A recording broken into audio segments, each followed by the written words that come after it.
Hello everyone, welcome to Cellular Healing TV. I'm Ashley Smith. Today we welcome back award-winning author, musician, composer, and producer Michael Tyrrell. Most importantly, he's the creator of the Wholetones Healing Frequency Music Project.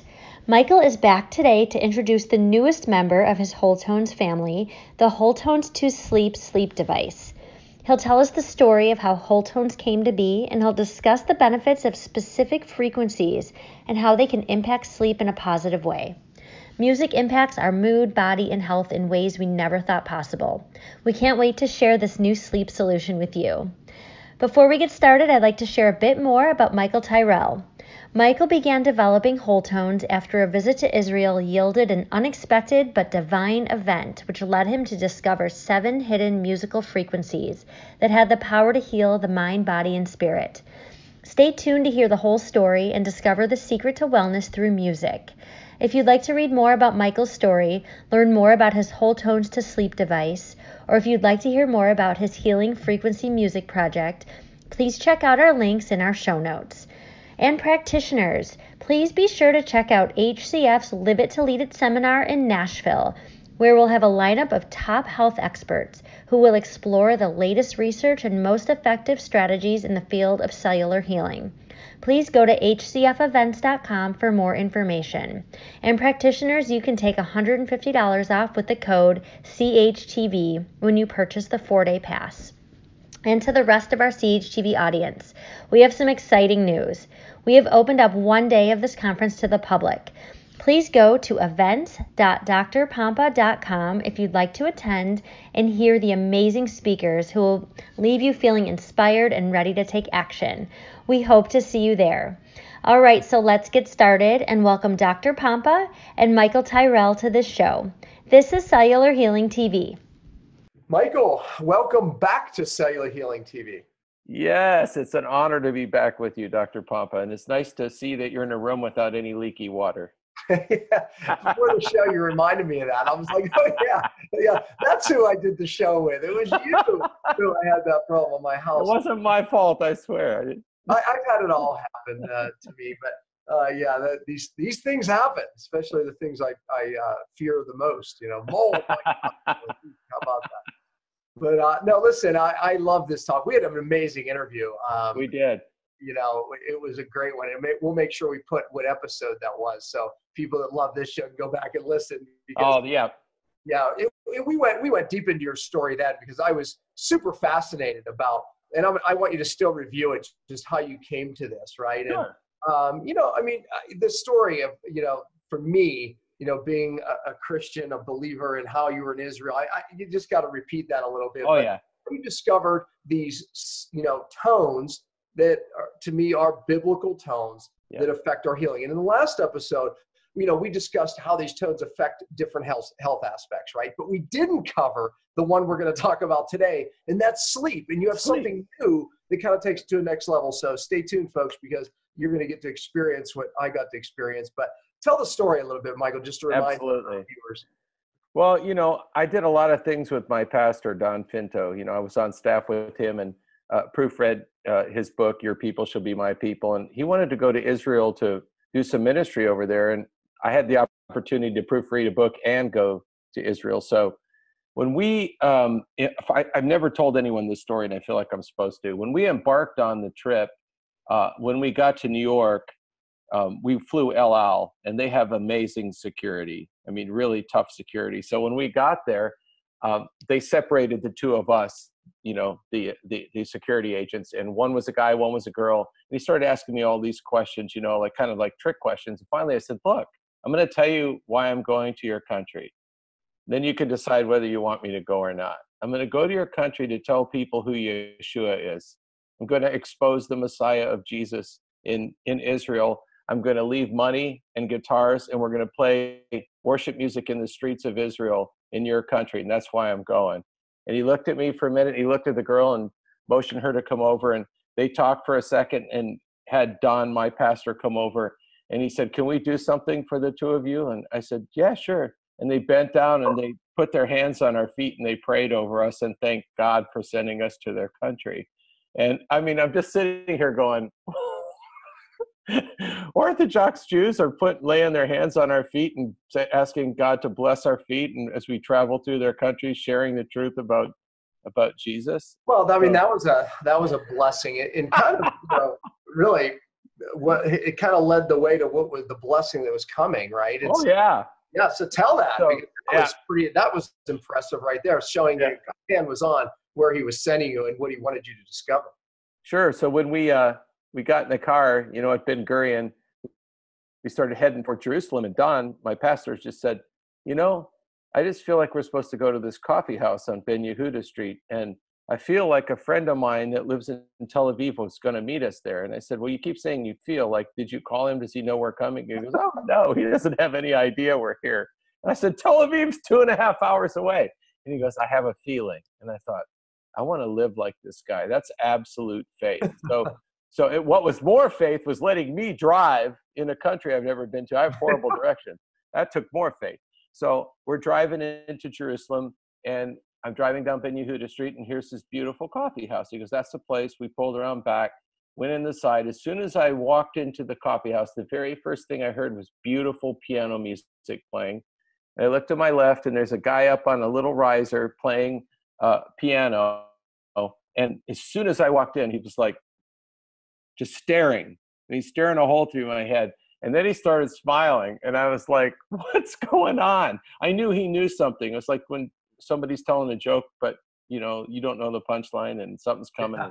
So finally, I just had to close my eyes, and I listened to the music, and I thought, man, these are like famous worship songs that we hear in church in America. And this guy's playing an instrumental version in a Hasidic coffee house. I'm thinking, how does this work? So finally, he made a beeline to our table and introduced himself as David. I was like, yeah. And he said, excuse me for staring.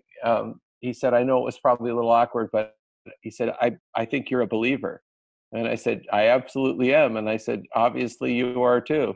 And he said, I had a really strange thing happen this morning when I woke up. He said, Yeshua told me that I would take all my life's work and hand it to somebody else. And he said, I think you might be the person that I'm supposed to give my life's work to. And so my question was, what was your life's work? And he said, decoding the Psalms of King David, different kind of music, heals the sick. And I'm just going, I said, well, what do you want me to do? He said, just wait for my next set. I'm going to go out to my car. It's in a backpack. I'm going to give you everything. So that's, yeah. And so that's exactly what happened. I'm thinking about Don's friend that he said was going to magically appear, who lives 2.5 hours away. And also I wonder what this music is. That's what's going through my head. So he plays some more music, and about 2 songs in, I see Don turn around his chair, stand up, face is glowing, runs to the door. There's his friend from Tel Aviv, just like he said, Reuben Duran. They're hugging each other. And so Reuben came back, and I said, how did you know we were here? And he said, I woke up this morning and God told me to come to this coffee house. He said my friend was here, but he didn't tell me who. So I mean, I'm just going, I want to live like this all of the time. So, yeah, all the time. I don't want to even. Yeah, I've had these things. I tell stories in my life, and I say the same thing. It's like this happens in these little things where God wants to show you something. He has something, and then we couldn't handle it if it happened. Right. Let's face it. He just wants us to trust him, and it's been a long journey. So, so after Don embraces this guy, David comes back with his backpack and hands me 2 sets of music. One was what we would call tablature form music that we all are familiar with, that are musically inclined. And then the other one was a complete, to the layperson, chicken scratching. It looked like, all I can call it is avant-garde notation. Obviously, you would have to know the code in order to be able to decipher what the heck the lines were for. And so I saw it. I hugged the guy, kissed him on the cheek, thanked him. And he said, Yeshua will tell you what to do with it. And so we left. And I went home and I played the tablature back in America when I got home. And I didn't feel anything. It was like, that's just more music. So that wasn't exciting. And then I didn't know what to do with the others, the avant-garde notation, because there wasn't a key signature or any, polyphonic chordal stamp anywhere where I could. So I put everything in a manila envelope and shoved it into my drawer in my office and went back with, I was on staff at a church, just went back to ministry for 2 years. Yeah, and that was it. So I didn't see that paper for 2 years. And one day I came home from church about 6 o'clock, and I remembered it. It was like, I need to look at that music again. And it was amazing. I pulled the music out, and I still didn't really have anything, but I noticed my Bible right by my computer, and I thought, 222, that number. I wonder what's on page 222 in my Bible. And then my thought was, not thinking out loud, I said, if there's anything about David on that page, I'm going to come out of my skin, like right now. And so it was an NIV thin line. So for your listeners, obviously, depending on what version, and yeah, it's going to be a different page. My Bible, page 222, is a genealogy, and it ended with, and David, the son of Jesse, was the last word on the page. I went, ah! And then it was like, oh! Then it was like, and then it was like, OMG, oh my God, God, I've got it. And what happened was, I suddenly realized 222, if I doubled it, was 444 hertz, which again, to the layperson might not mean much, but our music is 440 hertz. Most of the music that's used in America and other parts of the country, Canada as well, is 440 hertz, meaning the note A equals 440 vibrations per second. That's the stamp. And so all of a sudden, I'm trying to answer all these questions in my head, Dr. Pompa. Like, I wonder how David tuned his Kinnor.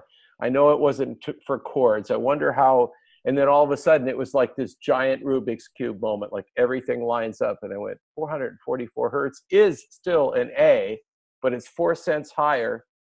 So I retuned my guitar. Then I played the music, and I was like, my hair stood up, and I went, I think I got it. So I started working with all the frequencies that are familiar, using A as your tonal center. And that's how I began to discover the 7 healing frequencies out of that. Yeah, and just to remind people, David went in and played for Saul. Yes. Saul was going out of his mind, but every time David played, that was the only time he felt normal and calm.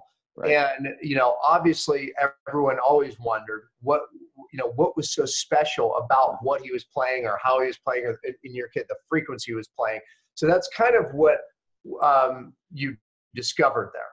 Yeah. And the powerful part of that is that David created his own instruments. Bible's very clear about that. He didn't, there was a lot of guys that played a Kinnor, and for history's sake, it wasn't a harp, it's a Kinnor. A Kinnor is kind of a Jubilee lyre style with 10 strings, but no chords. The 10 strings, each of one of those was a specific melodic note. So they played melody. They didn't play polyphonic music for, thousands of years later. So what's really awesome about this is he built his own harp, and he built a harp that could withstand a higher tensile strength, which means if you're tuning a little bit higher, you have to use a wood that's a little bit more resilient, and he did. Right. He also created his Kinnor out of wood that was impervious to bugs and weather. So long story short, this guy, and there's lots of Kinnor players, so Saul would have had, quite a few to choose from, but obviously he did before, and nothing happened when they played. When David would play, the spirit that vexed him and caused him great, despair, depression, despondency, suddenly, like within moments, was gone. So when I started working with 444, which I call the key of David, when I started working, Dr. Pompa, with this frequency as my tonal center, I realized really quick that when I started playing, that everything around me, the atmosphere changed very quickly. And not me feeling it, but people walking into that space or coming to hear worship would go, I could just go to sleep right here. Like everything, all the blood just, I'm so, and I thought, wow, this is where this came from. This is probably, well, we know it was the same tuning that Jesus listened to because of the music of the time, of course. We know that it was part of what was supposed to be a never-ending litany of pure worship that was Davidic worship. And then, of course, his son Solomon carried on. It was carried on by priesthoods for centuries. So what we don't really understand, which I think your listeners would find fascinating, is in 313, there was a writ that was put into law called the Edict of Milan. And Emperor Constantine, it was kind of sweet and sour, because what he did was he decreed that anyone could worship whatever they want. Now, before that, Christians were being killed because they were a sect, and they were subversives in the mind of the Romans. And so they tried to wipe them off the face of the earth, as we know. But when the Edict of Milan was signed by Emperor Constantine, it basically said, y'all can worship whatever you want to now. And so the Christians came out of their clandestine hiding places, no longer used the sign in the sand of the Ichthus, and they could meet openly. Well, when they started meeting openly, things started to happen. Spontaneous healing started to happen. They were still using the same music that had been used since David's day. That was their music. Romans didn't have their own music at this point. It's kind of interesting. So eventually, there was a tetrarchy of kind of like what we would call Christian communities that were vibrant. And then the Romans said, hey, why are we doing something different? Why don't we assimilate these guys? So they did. When they did, they formed the Roman state church, which was an amalgamation of Roman citizens and all of the Hebrews that were already, that some of them, most of them, were from families that, had been in the upper room during Pentecost, in their bloodline. So you've got this unbelievably anointed music, and you have an unbelievably rich group of people. So they came together, and at the beginning of the Roman state church, which is not the Catholic Church yet, or the Roman Catholic Church yet, this just before, there's some great literature that talks about spontaneous healings. That part of the big drawing card back then was people would walk into this music when they were playing in these frequencies, and people would just be spontaneously healed in the service. And that ended about 542 with a guy named Pope Gregory the Great, who's the one that tried to single-handedly wipe out all of the music that contained this tuning and these frequencies. Once he did that, all of the pomp and circumstance returned to worship, which is not what God asked for. He asked for intimacy. And when Pope Gregory the Great did that, he was a pair of sacred relics and art. And so he would bring in all of his stuff, and that would be the center point of the service, was about, hey, I've got the eye tooth of John the Baptist, and I've got all this stuff. And before, it was just the worship. So with that said, at that time, yeah, did the frequencies change, and therefore we stopped seeing the same outcomes? Well, a couple things happened in that time frame. What Pope Gregory the Great did was take away two, and when I explain this, it's really gonna excite you. The two he took away was one called in the Greek Miragistorum, which means the miracle frequency, 528 hertz, which scientists have proven have a direct relationship to the human DNA, the human genome, that it actually has the ability to restore broken DNA. Mind-boggling. So I called it the miracle frequency, 528. There's people that call it the love frequency. I call it transformation because it has the ability to actually transform the most vital information in our body, which is our DNA. The other one that was removed was 741 hertz, which I call the Great Awakening, believe it or not.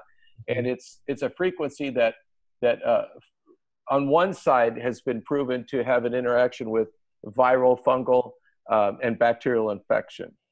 On the spiritual side, there's this unbelievable, when people listen to it, they're brought to tears, and they immediately see the difference, or a chasm, if they're not already in the family, a chasm between them and God. They see the greatness of God, and they see the horrific nature of their sin. There's an awakening that comes when, and he removed those two from the seven. And so what was really interesting is that he retained the other ones, but he would domesticate the music. He was not a musician, even though he was called the patron saint, or the pope, the musical pope. He'd have to play the radio. He had no ability to play music. But what he did was he had to play the Ave Maria for the whole worship part, which was of course truncated because to him the most important thing was his religious icons. So he didn't fully destroy it, but what we know now, Dr. Pompa, is that there's two schools of thought. Either over 300 hymns were either burned or are still in the Vatican archive, but nobody has the access to know if they're still around. So interesting. Yeah. So if there's these frequencies that make a positive impact on our health and our mind, are there frequencies then that can make a negative impact that are influencing music even today?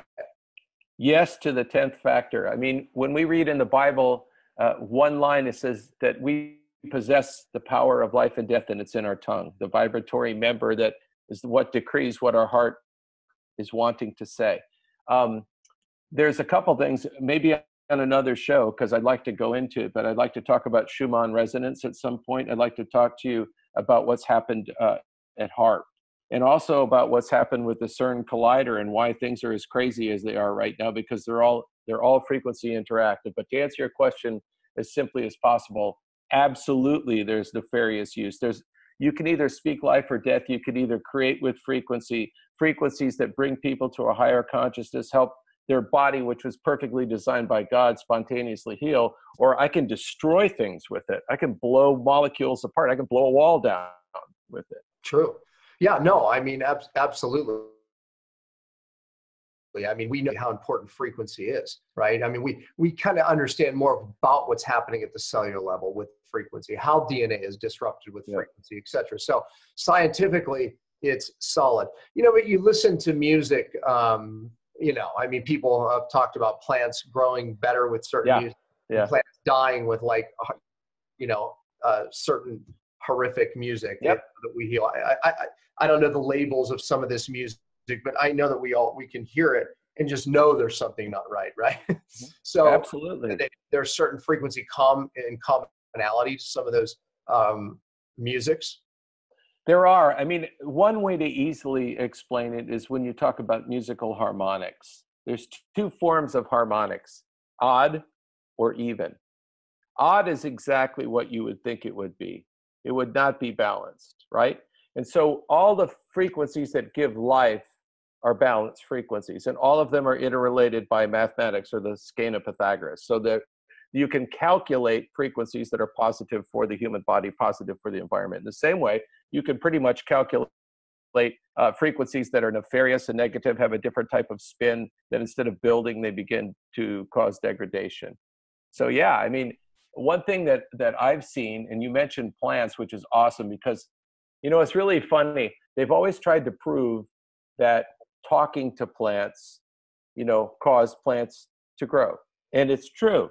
But what they've never known is that the frequency of the voice that's speaking to the plant, or is it the carbon dioxide that they're emitting, or is it both?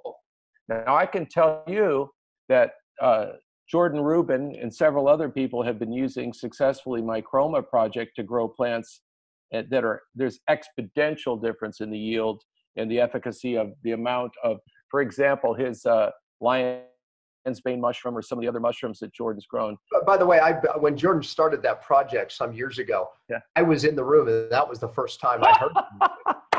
I had no idea. Jordan's been a friend of mine for years. I walked in and I was like, what's playing? What is that? And he explained it all to me, right? And that was you. I found out later that was these frequencies. And by the way, just so people watching, I have the 7 frequencies. There's 7, by the way, that you discovered. And they're on my phone. So when I'm laying in my far infrared sauna, I always play them.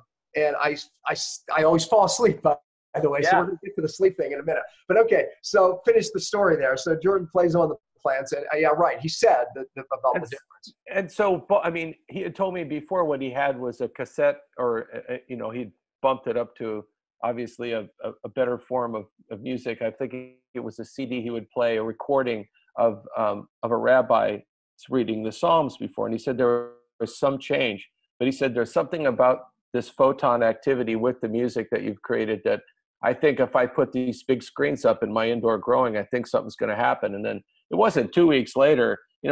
Jordan's one of my favorite people, but he's not like overtly excited. He's more flatline, and he's very balanced, And he called me up and he goes, "I'm sending you some pictures right now."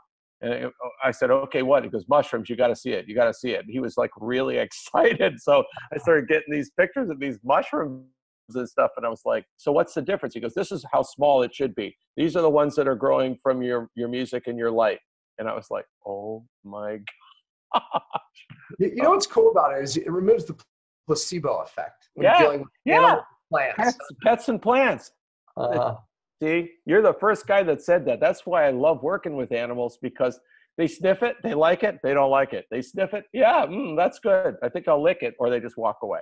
So one or the other. Okay, so what about in humans? I mean, this has been there. This has been going, enough now that we have, some testimonies. Tell some stories that, Sure. How these frequencies have impacted people's lives. And I actually pulled some for you from some of the sleep stuff too, which is just because, I mean, we're going to get into that, but oh my gosh, has been mind-boggling. But usually, like, I'm really in tune with the people that I call them Wholtonians. I don't even call them customers, but I field as many calls. I call them at home. I take a lot of surveys, and the number one thing that was good was that all of them reported, I mean, almost 100%, doctor, said, when I play this music, no matter how stressed out I am, I immediately feel myself pieced out. But the one thing when I got this, the Lord told me, after, I'm not trying not to be emotional, but after all the years of, 30 plus years of ministry and being a pastor, associate pastor, worship leader, and the Lord told me, what I've given you is going to eclipse in a year everything that you've done in your whole life. It's going to be the most powerful evangelical tool that I have. And I'm thinking, how? My first thing is, how is that going to happen? It's kind of like when he told Abraham that his sons are going to be like greater than the stars in the universe. It's like, I can't even have a kid. So I'm thinking the same way. It's like, how is this going to work out? And then next thing you know, 92% of the people that responded to SurveyMonkey said, when I put this music on, I was backslidden. Or I put this music on, I felt far away from the Lord. I put this music on, I didn't even know anything about spiritual life. This brought me to God. This brought me to Jesus. That's what knocked me flat, was like, I didn't see that coming. Yeah, that's amazing. Yeah, and like you said, I mean, the physical, I've read some. I don't know if it was some pieces you put out or, some of the testimonies. Pain, headaches. I mean, mind-boggling. I mean, digestive issues, sleep. Obviously, we're gonna. We've even broke it down now, Doc, on all the landing pages where the testimonials are. There's hundreds of them, and you can go even now by what it is. You can look under the malady or what you're feeling. Yeah, exactly. I mean, if people doubt it, just go read. Go read for yourself. I mean, these are live stories. Frequencies matter. There is no doubt. Something to this. Absolutely no doubt. It's amazing. For years, they talked about certain musics and how it people link it to different things and how it can, for the negative, and it's like, now we have all this science coming out, how it can be linked, music can be linked for the positive, right? And here you go. Sleep is a big passion of mine because neurotoxic people, many people who have different illnesses, sleep is the hardest thing to figure out. And until we get their brain detoxed to a certain point, they don't ever sleep. And melatonin works for a little bit. This works, but then it doesn't. This works, then it doesn't. And then now nothing's working. So tell us how this works for sleep, Sure. Why it works for sleep, and give us some stories. Yeah. Well, the first thing was I didn't really think about any of that, and honestly, when the Lord changed everything, and I actually learned after 52 years to get out of His way, things became remarkably smooth and silent and peaceful, and there was no striving. And so I changed the way I did everything. And one of the things is I used to just go through life going, I think I want to do this project, Lord, bless it. Instead of saying, what do you want to do? What do you feel like doing? I'll do whatever you want to do. When I did that and could rest in that, that's how all of this wonderful stuff happened. But by the way, I can so relate to that. I'm that person who like constantly has to be like doing things, and I'll force the next thing. At least in my growing wisdom, I've learned not to do that. Right? No. I have to wait, and waiting is the hardest thing until He says, "Do this," or "This is what's next." In the waiting is where I'm in most of my dangerous place, because I'm creating things that He didn't want. And you're smart, so you'll think of something. Exactly. And they're all disasters. Yeah, they are. My time. So I get it. Go ahead. The one thing that, to mention something in that is that I just learned that creativity is a river, and I wait for it to come to me. It has its own current. I used to go and manufacture stuff. Yeah, that's me. It's like I can't just sit here and be silent. I got to build something. And then when I finally got to that place, God dumped Wholetones on my head. I wasn't even looking for it, but we were talking about the whole sleep thing. I really gotta say that I didn't initially start out to make a sleep project, but to be honest with you, so many people fell asleep listening to the first one. Me too.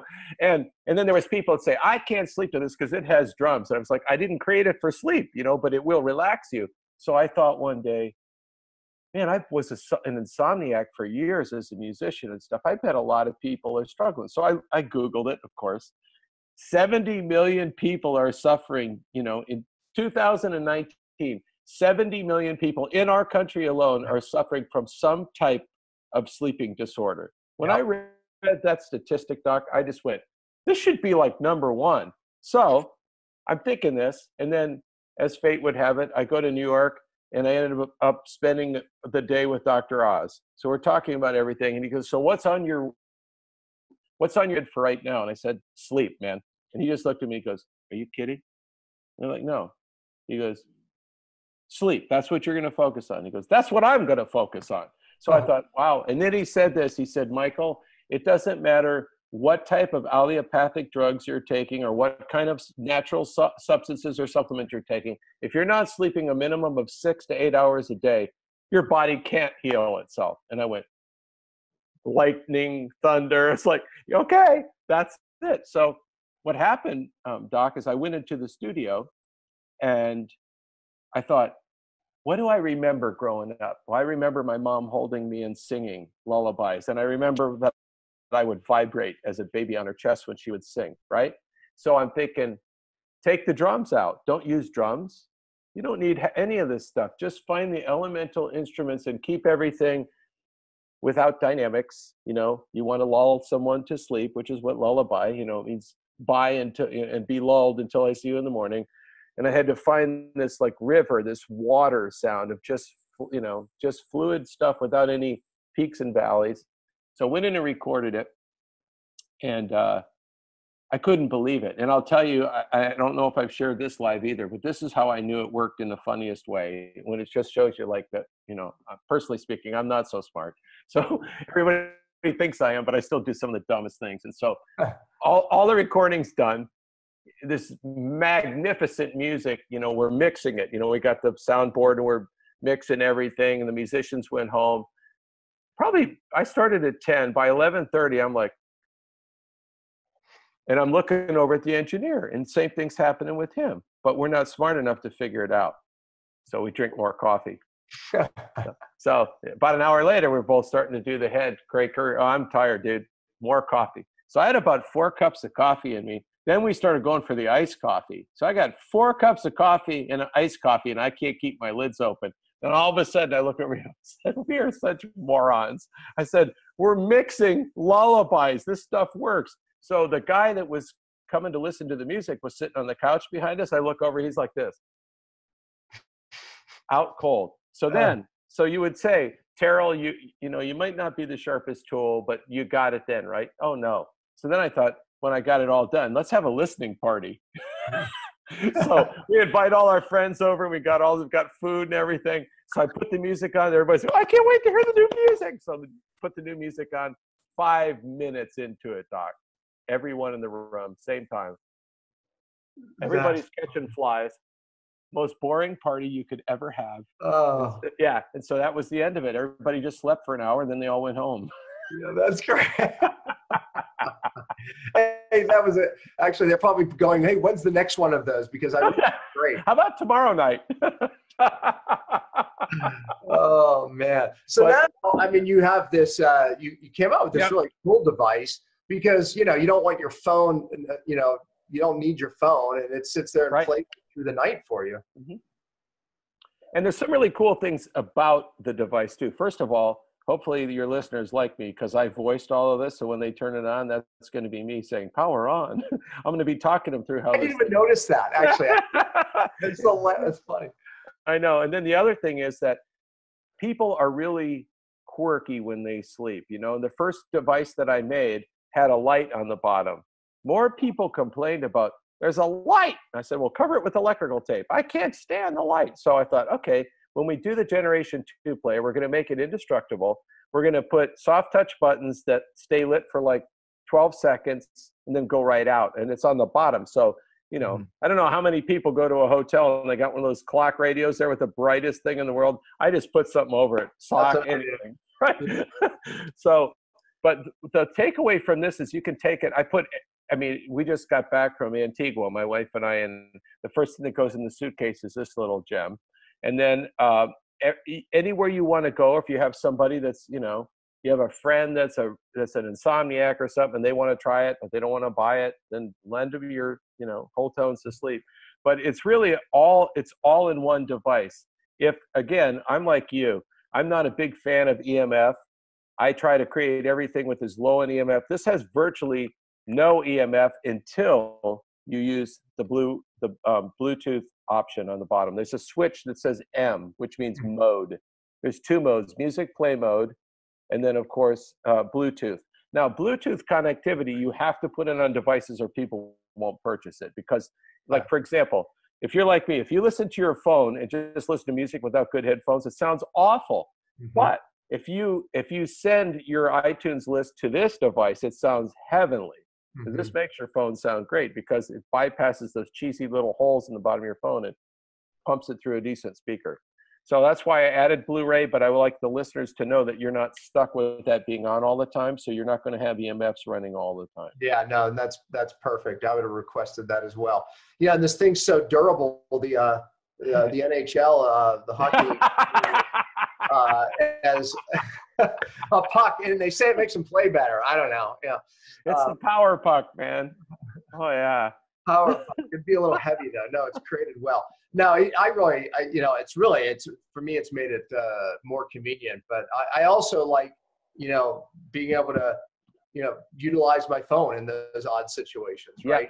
They can purchase, you know, the actual down. Well, let's talk about that. Where can they get? And I think we have a link here.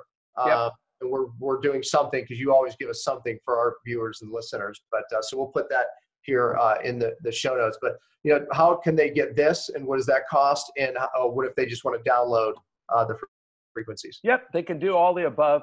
Again, we usually do run a special. I wasn't cued in to find out what we're doing for your listeners, but I can guarantee it's better than what I can do off the website. Yeah, the way we usually do it, this unit is standing by itself is $129. And the one thing that I wanted to say to your listeners is a lot of people don't realize this, Dr. Pompa, you probably do already, but we're a year to 2 years away from everything except devices, apps, and streaming music. Everything's going away. Yeah. And it's terrible that it is because what the industry has switched to, and I'm not a fan of this at all in my music industry, is the fact that they don't want people to own their own music anymore. So by subscribing to streaming audio, you never own any music. As long as you pay them every month, every quarter, every year, then you get to rent your music. You can create all your playlists, everything. But the moment you don't pay your subscription fees, guess what? Just like you know, the radio stations that are out there that you have to pay for, it's gone. It's gone. The day that I don't pay for whatever that Sirius Radio, Sirius XM, Spotify, whatever. That's the end of that. And so one thing I'm continuously doing is giving somebody value and something that is theirs forever. It would be hard to break this. You know, I don't think that you have to buy another one. When you get this one, I really don't foresee a problem. And if you have a problem with it and, you know, the warranty period, we just send you out another one anyway. Hard copy music. A lot of the demographics that I work with, especially some of our female Wholetonians, they don't want to buy air. They want something for their money, and I don't blame them. They want either, like you said, a digital download. We have digital download cards. They can get everything they want instantly downloaded, and then they can keep it in their own playlist, and it's their MP3 music. Nobody's going to be able to take that away. You can have hard copy, CDs, of course, which I really love how this turned out. The Wholetones to Sleep CDs are are absolutely brilliant. It's over 3 hours of music. And then, of course, you have devices. And so, and now an app. We even have a sleep app now. So they can go to the App Store and get a sleep app, which is, I believe, is $49.95 as well. But yeah, that's like the 4 ways of doing it. And I'm going to try my best to defy the industry as long as possible, and hopefully never have to get into that subscription thing. It's funny. I just recently bought a record player. Yes. The vinyl, right? Yeah. Well, I never knew this, but I didn't know that analog, which is a vinyl, record, is better than digital, right? And all the experts are like, oh no, I mean, vinyl's the best. I'm like, well, really? So haven't we advanced? No, it's still the best, right? So I actually am buying albums again, for goodness sake. Well, you're smart, and that's the I watch everything. I've got my finger on the pulse of the industry, and I predicted 10 years ago the return of vinyl. But the reason that there hasn't been any vinyl, first of all, is because people really, really, really don't want people to own media anymore, because they don't want to manufacture it, and they want to be able to, hey, what's the best thing I could do to make money? Sell you air, bro. I could just sell you this streaming audio. Now think about what we've said. Streaming audio is so truncated, it's the complete diametric opposite of a 12-inch vinyl CD. But what happened was America, when they decided not to support records anymore, sold all of that equipment, all those record pressing plants and all of that manufacturing equipment to Deutsche Grammophon in Germany. So all these years, when this started coming back, all those records that we were buying, right, the vinyl was coming from Germany, and it was at a premium price. 2 years ago, the first 3 major manufacturing companies bought back a bunch of that equipment from Germany. And now we are manufacturing vinyl in the United States, and vinyl is starting to take off. And I will probably put out a Wholetones vinyl project. You can't see it, but in my room, I've got a record player right behind you. Yeah, I was going to ask that. I was going to ask you to put it in vinyl so we get the analog, right? Yeah. Yeah. Now, the good thing is that, what we're talking about compared to what, Quincy Jones says, we finally reached the apex where an entire generation has never really heard sonically what music can do. For example, their best sound they've ever heard is 2 really cheesy earphones plugged into what? A phone, which generates what? MP3s. That's the best. We grew up with records. I mean, I could put a record on a really good sound system in my house and bring a young millennial into my house and sit them down and turn it on and watch the spigots come on, watch them cry, because they never felt the music. They've only heard the music. Mm-hmm. That's the difference. Yeah. It's funny. I not to get too off track, this is what I, do with you, but I just last night, I couldn't find a VHS recorder because I had this old Frank Sinatra Portrait of an Album. It's when he created LA Is My Lady. And the reason it's significant is they did something even in the 80s that was not being done. They brought all the best musicians in one room. I mean, they had Lionel Hampton, the Becker brothers, you name it, George Foster. They brought them all. Frank Sinatra, the singer, all in one room, and they recorded LA Is My Lady. So it was like the best of the best, recorded in one room. And it was like nothing other. I mean, that's a lost art. I don't know if it's been done ever since. But anyways, I just watched that last night. And I, have the LA Is My Lady vinyl. And I'll tell you, you listen to that album, man. Too much. Yeah, it's just. And you think about this, those guys didn't have the ability to have virtual tracking. We have endless tracking. Everything's a digital domain. Back then, you had to play it right or do it over again. That's right. And by the way, that's why they don't do it that way, right? Right. What singer can stay in the pocket like he did? Yep. I mean, and what he did is he brought an energy to the musicians playing, right? I mean, their hair would go up. It's unbelievable. It was, there he is, man. He's the master himself with the greatest musicians in the world. My gosh, I'm ready to tell people where they can buy LA Is My Lady, but you should get it. But you have to get a photograph. You should become an affiliate for Frank. I grew up with Frank, man. The Italian heritage, No kidding. Yeah, that's awesome. I love all of that. We could talk about crooners forever because that's awesome. Well, do you have anything else you want to share with my viewers and listeners about what you're doing, where you're going with it, and how it can affect their life, whatever? Yep. I want to read a couple of our friends that wrote in about sleep because that's important. I want them to hear this. Like, for example, I just got I just got Wholetones to sleep. I love it. 3 nights and I'm sleeping so much better and longer. That was Nancy. Here's another lady. Amazing for my grandchildren. I've always wanted this for myself. I believe in getting a good night's sleep, so I've been checking this product out. It helped me, but I took it to my grandkids, and those kids really took to it. My eldest grandchild went back and forth with the songs, but by a couple of days, went straight to the song she liked and fell asleep. My grandson took to it like a duck on water, and so now I know what I need to get them to sleep when I want them to lay down. Then we've just got a bunch of these like insomniacs. We have a whole page of people that were addicted to using Ambien, which is a bummer.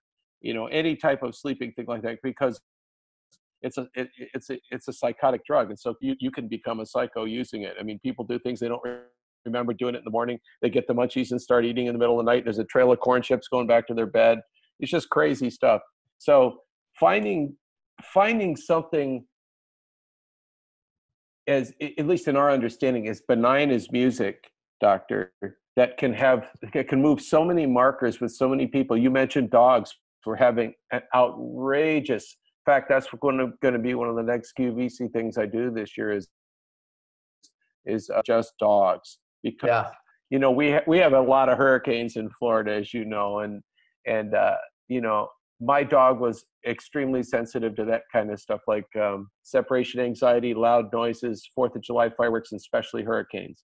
And when I found out that this worked for dogs and I put mine on, my dog slept through the whole, category 3. Outside, it's like you can see her palm trees like this, and the dog's out cold. So a local place, Jake's down here, that's a pet supply, found out that I made music for dogs, and they bought everything I had here, and they sold out of them. And every one of the people came back and said, during that hurricane, my dog slept in his bed the whole time. So I guess what I'm trying to say is that I haven't begun to tap the applications. I would say that that every living thing can benefit from proper frequency. The good news that your listeners would want to know is that after listening to this, it's like a recalibrating experience. I hear the tones very well without ever even turning them on anymore, because I'm used to hearing them so much they become part of me. And that's where, like I told you before when we talked, one of my biggest advocates was a girl who was born deaf, Stephanie Root in St. Paul, Minnesota. And she's a huge advocate for the deaf community,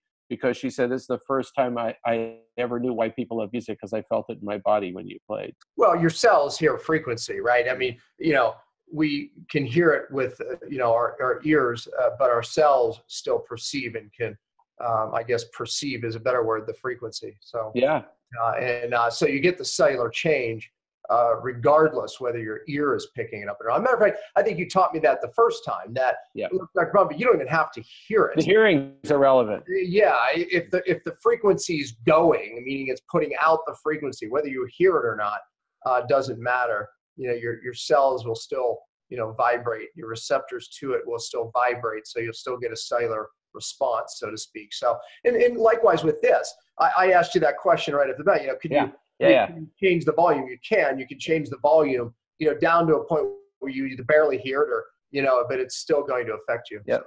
Well, here's the thing. It's like we don't think what you just said was epic, because people don't think like that. It's like, okay, all right, let's go outside on a sunny day where you live. Okay. Close your eyes. Is that going to keep you from getting sunburned?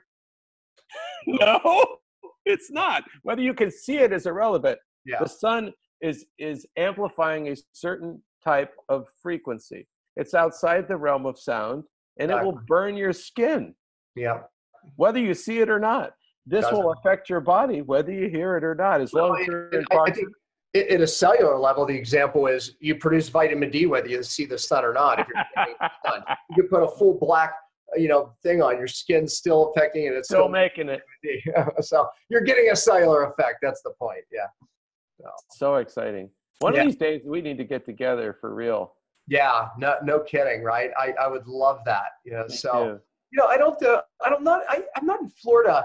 I used to do a seminar every year in Florida. You should think about, you can talk to Ashley about this, but my next seminar is in Nashville, because we mix it up on the East Coast, but Nashville, where Jordan is, and that's my March seminar. Really? Honestly, you should have a booth at my seminar. because the doctors need to be educated more about your product, truthfully. Well, I'm in Nashville a lot. I was just with Ty and Charlene Bollinger. I actually got a Lifetime Achievement Award in Nashville a few weeks ago at Opryland. Well deserved. Well, this seminar has a focus on cancer, so we have the top in the world there. And by the way, this is the first seminar. We have a whole day for the public. Oh wow! Yeah, it's March. I can't remember the exact date. March 24th. Just email me. So get some info, but you should be at our seminar. But anyways, we can hook up there. But I used to spend more time in Florida because we always did seminars there, but I'm not in Florida as much. Wow. Well, we got to help these poor people out there, my friend, that need to get sleep. I said something the other day and it made me giggle. I said, when you stop counting sheep, you can start counting your blessings, because when you don't sleep, man, you feel awful and your body isn't going to heal. And I depend on sleep so much because, like you, I always have to talk with people and I at least have to wax someone eloquent and at least look like I'm not a complete moron. And if I don't sleep, I'm so out of it when I don't sleep. You know what I mean? Yeah. You know what? I mean, I've done a few shows now, on sleep just recently, right? I mean, sleep's a big deal. And, it really is. And it's so undervalued. And sleep's one of those things. Here's the problem. People go, oh, I do fine with 5 hours of sleep, right? They don't realize that their body adapts. Yeah. It'll adapt with adrenaline through the day, right? Or they're adapting with coffee, forcing the adrenaline. Either way, the body will adapt. That doesn't mean it's good for you, meaning that, it'll drive you. And then, eventually though, you're aging prematurely. You're driving a low-grade inflammation, which we know causes inflammatory diseases, et cetera. And it's like, so you're not winning just because you think you're getting away without sleep. We do. We need anywhere between 7 and 9 hours sleep, and obviously some people more.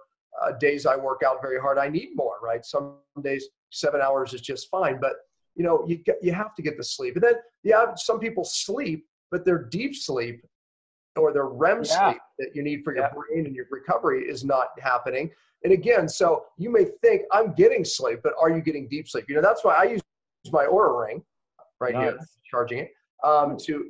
So the Aura ring, it's just a simple ring that you put on, and it basically monitors your, keep it on now, I think it's done charging, but it monitors my deep sleep versus right here, I've got your Wholetones app, and then I've got my Aura. It's O-U-R-A. Many of my viewers, listeners have it.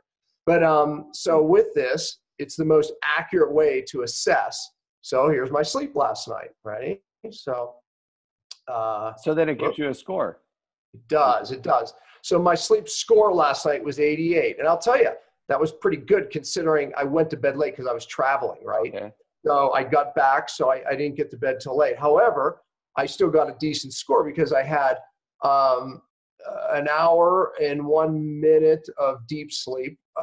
So I had 15%. REM sleep was 2 hours and 48 minutes. Nice. So that means my brain, because I was lecturing and stuff, my brain needed a lot more recovery than my body. My efficiency was 95%. I slept 7 hours and 30 minutes. Awesome. So then it gives me a readiness score. So but look at that. So my readiness is 67. That means I should, and I didn't.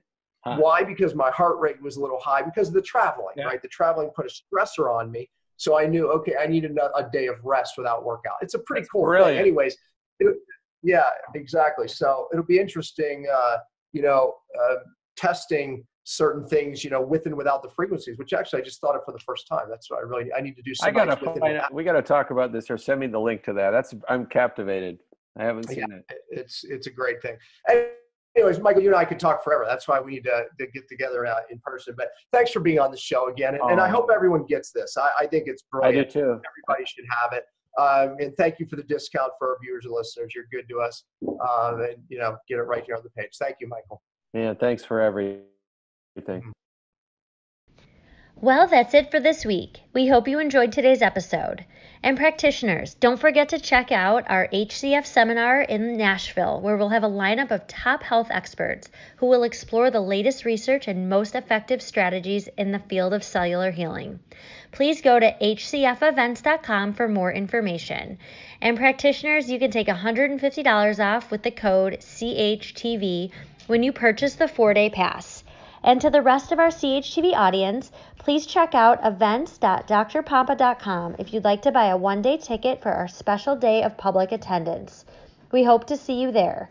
We'll be back next week and every Friday at 10 a.m. Eastern. We truly appreciate your support. You can always find us at cellularhealing.tv